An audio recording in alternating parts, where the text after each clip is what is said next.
एका सर्वसामान्य कुटुंबातून तुम्ही राजकीय आयुष्याला सुरुवात केली होती, त्या जिल्ह्यात जन्माला, त्या जिल्ह्याच्या झेंडावंदनाचा एक मान मिळाला, तुम्हाला काय वाटतं? खरं म्हणजे सन्माननीय एकनाथरावजी शिंदे साहेब या राज्याचे लोकप्रिय मुख्यमंत्री, कार्यकर्त्याचा सन्मान करणं, कार्यकर्त्याला काम करण्याची संधी देणं, हे माझ्या आयुष्यामध्ये मी अनेक मुख्यमंत्री पाहिले, परंतु हे जे मुख्यमंत्री आहे हे प्रत्येकाचा कामाचा मूल्यमापन करून त्यांना जबाबदारी देतात. मी आज भाग्यशाली आहे का माझ्या जिल्ह्यामध्ये आज 15 ऑगस्टच्या खरं म्हणजे सर्व माझ्या जिल्ह्यापासून तर मी पूर्ण महाराष्ट्राच्या तमाम जनतेस शुभेच्छा देतो. आणि आज जी मला काम करण्याची संधी मिळाली, हे संधी देणारे जे या संधीच्या माध्यमातून जनता जनार्दन या सर्वसामान्य माणसाची सेवा करावी या हेतूने साहेबांनी माझ्यावर जबाबदारी दिली. ही जबाबदारी पार पाडण्यामध्ये मी कुठेही कमी पडत नाही. आज इथं महसूल पंधरवाडा होता.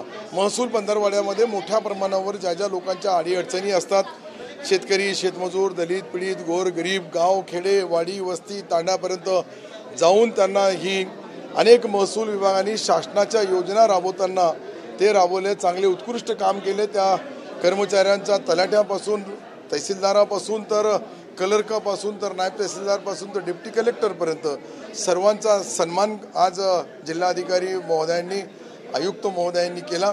आणि ते माझ्या अध्यक्षताखाली आज ते वितरण करण्यात आलं त्यांना पारितोषिक.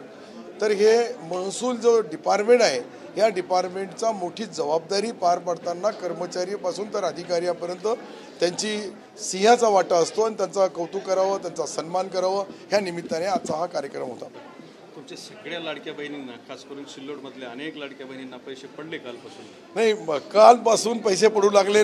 सर्व बहिणींचा फोन येऊ लागला का दादा मला 3,000 रुपये मुख्यमंत्री महोदयांनी पाठवले. तर या मुख्यमंत्री महोदयाचा सामान्यातला सामान्य मान ज्या महिला भगिनी आहे त्या विशेष त्यांना जे काही राखी पौर्णिमाचा गिफ्ट असतो ते लाडल्या भावाने आता हा सुरू केला. आणि हे सातत्याने प्रत्येक वर्षी 18,000 रुपये त्या बहिणीच्या अकाउंटवर त्याचे हक्काचे येतील. महिन्याला 1,500 म्हणजे 18,000 रुपये महिना या वर्षाला लाडल्या बहिणीच्या अकाउंटवर पडू लागले. आणि त्यांच्या चेहऱ्यावरचा आपण आनंद पाहिला तर मला वाटतं का मुख्यमंत्री महोदयांनी या देशामध्ये जे मध्य प्रदेश नंतर आपल्या महाराष्ट्र राज्याने ही योजना आणली, त्यांचा कौतुक, त्यांचं अभिनंदन आणि त्यांच्याबद्दल आदर व्यक्त करू लागले. ज्या ज्या बहिणी आम्हाला फोन करतात तर पहिले मुख्यमंत्री महोदयांचे आभार माना. तुम्ही मुख्यमंत्री महोदयाला सांगा की आम्ही ज्या अकाउंटमध्ये आमचे पैसे पडले, शब्द देणारा, शब्द पाळणारा आणि शब्दाची अंमलबजावणी करणारे मुख्यमंत्री एकनाथ शिंदे साहेब आहेत. लाडक्या बहिणी सरकारला तारणार मला तर वाटतं मी इतकी लोकप्रिय योजना कधी पाहिली नाही. मी अनेक वर्षापासून 43 वर्षापासून राजकारण करतोय. 63 ते 64 वर्ष माझा वय आहे, तर मी 64 वर्षामध्ये आहे. तर हे राजकारणामध्ये अशा योजना सामान्यातल्या सामान्य गरीब भगिनी असतील, शिकलेले बांधव असतील, त्यांचाही सन्मान केला. तुम्ही पहा, हे जे महिला सक्षमीकरणचा जो कार्यक्रम चालू आहे यामध्ये अनेक योजना महिला भगिनीला देण्याचं काम त्यांनी केलं. मला वाटतं सरकारला मोठ्या प्रमाणावर येणाऱ्या विधानसभेमध्ये यश मिळेल. परंतु मुख्यमंत्री महोदयांनी ही जी योजना सुरू केली ही फक्त राजकारण म्हणून सुरू केली नाही, पण आशीर्वादाच्या रूपाने आमच्यासारख्या अनेक आमदारांना त्याचा जो मताच्या रूपाने फायदा मिळेल. हे जे काही विरोधी पक्ष लोक बोलू लागले ते खरं आहे का ज्या वेळेस एक जाणता राजा जसे छत्रपती शिवराय होते, शिवरायांच्या राज्यामध्ये बी अनेक छत्रपती शिवाजी महाराजांनी योजना आणल्या, त्या गरिबांना दिल्या, गरिबांच्यासाठी लढले, गरिबांसाठी झटले, गरिबांना न्याय देण्यासाठी छत्रपती शिवरायांनी जसं राज्य चालवलं त्याच पद्धतीने त्यांच्या नंतर मला अनेक दिवसानंतर असा गोरगरिबांना न्याय देणारे मुख्यमंत्री आदरणीय एकनाथ शिंदे साहेब, त्यांना साथ देणारे देवेंद्रजी फडणवीस साहेब असतील, त्यांना साथ देणारे अजितदादा असतील, या सर्वांच्या वतीने मी त्यांचे आभार मानतोय. दुसरा महत्त्वाचा प्रश्न, रावसाहेब दानवे यांनी तुमच्यामध्ये पाठीमागे एकदा जुगलबंदी रंगली होती. तुम्ही म्हणाला होतात की रावसाहेब दानवेंनी सिल्लोडला रेल्वे आणून दाखवावी. रावसाहेब दानवे म्हणाले होते की सत्तारांनी सिल्लोडला जिल्हा करून दाखवावा. रावसाहेब दानवेंनी त्यांचं वचन पाळलं. एक लक्षात घ्या का महाराष्ट्राचे मुख्यमंत्री आदरणीय एकनाथ शिंदे साहेबांनी 3500 कोटी रुपये 3,500 कोटी रुपये महाराष्ट्र सरकारने मंजूर करून दिले. त्याला 1 वर्ष झाला. 1 वर्षानंतर त्यांनी त्यांच्या पर्यायीने रावसाहेब दानवे साहेबांनी प्रयत्न केले, परंतु मी वैष्णवी जे रेल्वे मंत्री, अर्थमंत्री निर्मला सीतारामन आहे, प्रधानमंत्री आदरणीय आता या देशाचे प्रधानमंत्री ज्या पद्धतीने शब्द देतात त्यांनी शब्द पाळला. कारण की आम्ही प्रधानमंत्र्यालाही विनंती केली होती का प्रधानमंत्री महोदयांनी आमच्या रेल्वे यासाठी जरुरी होती, सिल्लोड सोयगाव का अजिंठा सारख्या जागतिक लेणी आमच्याकडे आहे आणि जळगाव जालना कनेक्टिव्हिटी पाहिली आपण तर मोठ्या प्रमाणावर त्याचा फायदा दोन वेगवेगळ्या विभागातून देशाच्या अर्धा देश एकाला जोडलेला राहील आणि अर्धा दुसऱ्याला. म्हणजे तुम्ही पाहिलं तर आमचा जो मनमाडची रेल्वे आहे ती लाईन वेगळी आहे आणि भुसावळची लाईन वेगळी आहे. तर मोठा 200-300 किलोमीटरचा फेरा होता त्याला जोडण्याचा, आता सरळ झाली. यामध्ये रावसाहेब दानवे असतील किंवा आमचे सध्याचे कल्याण काळेनेही तो विषय मांडला होता, त्यांनाही मी धन्यवाद देईल. कारण की मी त्यांचा पत्र पाहिला, मला त्यांनी एक पत्र पाठवलं होतं का तुम्ही जे रेल्वेची मागणी केली मी त्याला माझ्या त्यांच्या सभागृहामध्ये त्यांनी ते मांडला. मी त्यांचेही आभार मानल आणि विशेषतः देवेंद्रजी फडणवीस साहेब यांचे यासाठी आभार मानल की त्यांनी मला यामध्ये मोठ्या प्रमाणावर त्यांचं आणि आपले वैष्णवी जे रेल्वे मंत्री आहे ते आमचे महाराष्ट्राचे प्रभारी आहे भाजपचे, त्यांच्यावर जाऊन त्यांनी ते करून दिलं. आणि आज मला आनंद आहे का येणाऱ्या 5 वर्षाच्या आत ती रेल्वे होईल आणि रेल्वेचा आनंद माझ्याच आयुष्यामध्ये, आम्ही तर लहानपणामध्ये विचार करत होतो का रेल्वेमध्ये बसता येईल का, तर आता रेल्वेमध्ये दुसऱ्या गावाला जाऊन बसण्याची संधी मिळाली. आता माझ्या गावावरूनच रेल्वे जाईल, तर आमच्या येणाऱ्या पिढीला हा फार मोठा आणि अजिंठा जी जागतिक लेणी आहे त्यालाही मोठा याचा फायदा मिळेल. मला असं वाटतंय का हे जे काम आहे त्याचा तुम्ही अजिंठा घाटाचा बोगदा पाहिला तर देशामध्ये सर्वात लांब सर्वात मोठा बोगदा तो आमचा अजिंठा केव्हसच्या बाजूने जो निघणार आहे रेल्वे त्याचा होईल आणि त्याचा परिणाम दोन्ही भागाच्या विकासासाठी ते जळगाव असेल, जालना असेल, सिल्लोड असेल, सोयगाव असेल, भोकरदन असेल किंवा बाकीचे बी जे तालुके ज्याला ते 4 तालुके जोडले जाऊ लागले त्या 4 तालुक्यापासून तर देशाचे 2 वेगवेगळे पार्ट आहे ते जोडू लागले, त्याचा मला निश्चित आनंद आहे. मी सन्माननीय मुख्यमंत्री एकनाथ शिंदे साहेबाचा, देवेंद्रजीचा, अजितदादाचा आणि वैष्णवी आणि निर्मला सीतारामन आणि या देशाचे पंतप्रधान, खरं म्हणजे पंतप्रधान यासाठी बोलू लागलो मी की त्यांच्या मंजुरीशिवाय याला अप्रूव्हल मिळाला नसता.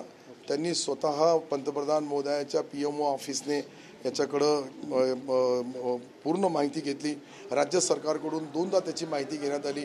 आमच्या राज्य सरकारने कदाचित त्यांना 2 महिन्यामध्ये पेमेंट नाही मिळाला तर आमच्या GSTतून वळवा असाही एक परिपत्रक आला होता. त्याच्यासाठी महाराष्ट्र सरकारने मंजुरी दिली आणि ही सर्व मंजुरी दिल्यानंतर नरेंद्र मोदी साहेबांनी त्याला अप्रूव्हल दिला आणि आज ती मला वाटतं का काही दिवसातच सन्माननीय पंतप्रधान महोदयाच्या हस्ते भूमिपूजन व्हावं अशी आमच्या मुख्यमंत्री महोदयाने विनंती केली. आता ज्या वेळेस ते येतील त्यावेळेस निश्चित मला वाटतं का लाखो लोकांच्या साक्षीने त्या कामाला सुरुवात होईल. महिनाभरात वगैरे मला अपेक्षा आहे. आम्ही तर म्हणू लागलो की आमचा कार्यकाळ अजून 43 दिवस बाकी आहे, त्या 43 दिवसामध्ये झाला तर वेल अँड गुड, आनंद होईल. आम्ही विनंती केली पण माननीय पंतप्रधान महोदयाला पुऱ्या जगाचा देशाचा सर्व करून आपला जो इथलचा वेळ ते देतील त्यावेळेस मला वाटतं ऐतिहासिक सभा त्यांचा आभार मानण्यासाठी लोक लाखोच्या संख्येने येतील. यासाठी मी देवेंद्रजीलाही विनंती केली की आपणही बोला, आदरणीय मुख्यमंत्री महोदयाला विनंती केली की आपणही पंतप्रधान महोदयाची तारीख घ्या. पण त्या कार्यक्रमाला रावसाहेब दानवेंना बोलवणार? निश्चित रावसाहेब दानवे साहेबालाही मी बोलवल, कारण की तेही रेल्वे राज्यमंत्री असताना त्यांनी त्यांच्या पद्धतीने जे काही आम्हाला मदत केली, मदत करणारा तो माझा दोस्त आहे आणि त्यांचे माझे संबंध चांगले आहे. परंतु काही तुमच्यासारखे मित्र आमचे जे आहे TV वाले ते मी काय बोललो ते काही बोलतात ते बोललं. आता आमचा विषय संपलेला आहे. आम्ही दोघंही युतीचे आहेत आणि मी युतीचा मंत्री आहेत. मला 1 जिल्ह्यासोबत 2 जिल्ह्याचा पालकमंत्री आहे. मी हिंगोलीचाही पालकमंत्री आहे आणि संभाजीनगरचाही पालकमंत्री आहे.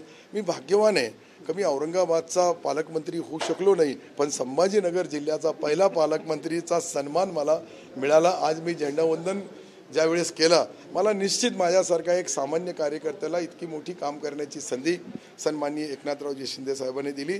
मी त्यांच्या कधीही हे उपकार विसरणार नाही. मी एक कार्यकर्ता आहे आणि कार्यकर्त्याचं मूल्यमापन करणारे एकनाथ शिंदेसाहेब आमचे नेते आहेत. तर शेवटचा प्रश्न, रावसाहेब दानवे यांचा लोकसभेला पराभव झाला, तो त्यांच्या जिव्हारी लागला आणि न कळतपणे येते तुम्ही आणि अर्जुन खोतकर दोघांवरती राग काढण्याचा प्रयत्न करता. येणाऱ्या विधानसभेला ते तुम्हाला कोंडीत पकडू शकतात असा अंदाज आहे. अर्जुन खोतकर असं म्हणाले की जर त्यांनी आम्हाला कोंडीत पडलं तर त्यांचे पण काही उमेदवार आहेत, आम्ही पण बघू, असं थेट इशारा दिला. तुमचं काय? नाही, माझा असं वाटतंय की मी एक सामान्य कार्यकर्ता आहे. मला कोणी कोंडीत धरू शकत नाही, पकडू शकत नाही, मला पाडू शकत नाही. मी कार्यकर्ता आहे और माझा मतदारसंघामधले माझे संपर्क, माझे संबंध मतदाराशी विकासाच्या माध्यमातून पुऱ्या महाराष्ट्रामध्ये जे काही बोटावर मोजणारे विधानसभा क्षेत्रामध्ये विकास झालेला आहे तो माझ्या मतदारसंघात झालेला आहे. मी परवाच मला 5-25 शेतकरी येऊन गेले, बाबा आमच्या खात्यावर सरकार कशाचे पैसे पाठवले. तर मी म्हणलं हे जे पैसे आहे पीक विम्याचे.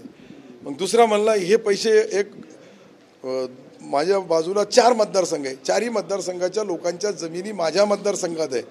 त्यांना म्हणलं कशाचे पैसे आले आम्हाला, तर त्यांचे नुकसान भरपाईचे पैसे.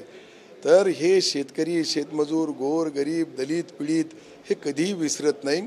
मला कोणाशी तरी लढावं लागतं, कोणाशी तरी भांडावं लागतं. निवडणूक लोकशाही पद्धतीने लढावी लागते आणि ते लढण्यासाठी मी सज्ज आहे. माझी खालचे जे कार्यकर्त्यांची जी फौज आहे ती कोणालाही सहज अंगावर आला तर शिंगावर त्याला टकाळ करून त्याचा कार्यक्रम फिट करू शकते.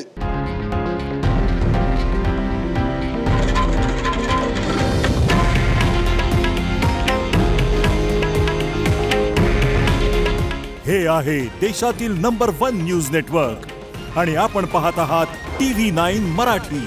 काळजी तुमची, हित महाराष्ट्राचं.